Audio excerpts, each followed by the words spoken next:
ഈ വീഡിയോ നിങ്ങളെല്ലാവരും തീർച്ചയായിട്ടും കണ്ടിരിക്കേണ്ടതാണ്. പ്രത്യേകിച്ചും പുതുപ്പള്ളിക്കാർ ഇത് എല്ലാവരും അറിയണം.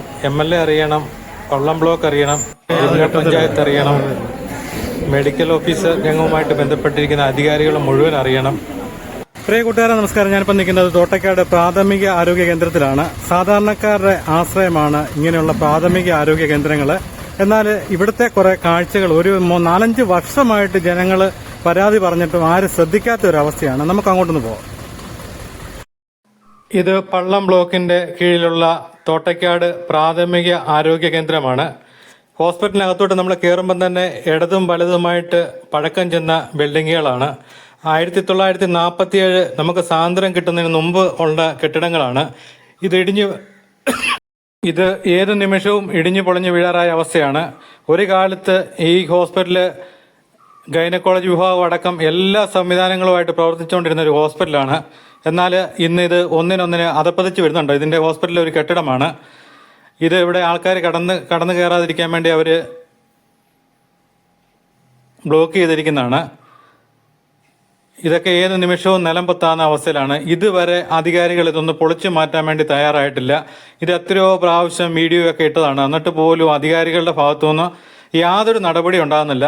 ഇനി ഇപ്പോൾ ഇലക്ഷനൊക്കെ കഴിഞ്ഞ് പുതിയ ഭരണസമിതിയൊക്കെ വന്നിരിക്കുകയാണ്. അടുത്ത കാഴ്ചയാണ് നിങ്ങൾ കാണുന്നത്. ഇവിടെ ഡോക്ടറെ കാണാൻ അധികം താമസമൊന്നുമില്ല. പക്ഷെ മരുന്ന് മേടിക്കണമെന്നുണ്ടെങ്കിൽ നീണ്ട ക്യൂ ആണ്.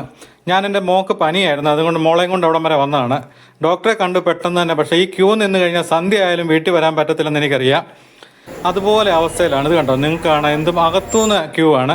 ഫാർമസിയിലാണ് ഒരാൾ മാത്രമേ ഉള്ളൂ. അതുപോലെ ഹോസ്പിറ്റലിന്റെ മുന്നിൽ കണ്ടമാനം 2 വീലറുകളാണ് പാർക്ക് ചെയ്തിരിക്കുന്നത്. അപ്പോൾ ഇവിടെ ഓട്ടോറിക്ഷക്കാരൊക്കെ ഒരുപാട് എന്നോട് പരാതി പറഞ്ഞു. കാരണം ഒരു രോഗിയായിട്ട് വന്ന വണ്ടി തിരിക്കാൻ പോലും പറ്റുകയില്ല.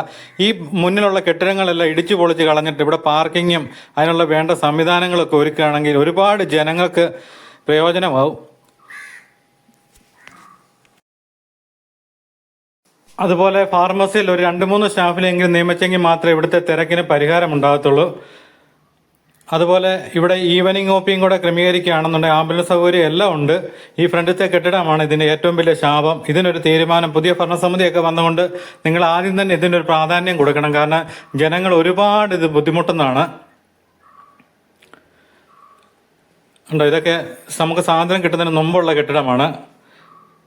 അപ്പോൾ ഇവിടുത്തെ ഈ ക്യൂ കണ്ടപ്പോൾ എനിക്ക് മനസ്സിലായി. എനിക്കാണെങ്കിൽ 12:30 പുതുപ്പള്ളി ചെല്ലേണ്ടതാണ്. അപ്പോൾ അത് കാരണം ഞാൻ ഡോക്ടറുടെ കുറിപ്പ് മേടിച്ചിട്ട് ഞാൻ വെളിയിൽ മെഡിക്കൽ സ്റ്റോറിൽ പോയാണ് മരുന്ന് മേടിച്ചത്.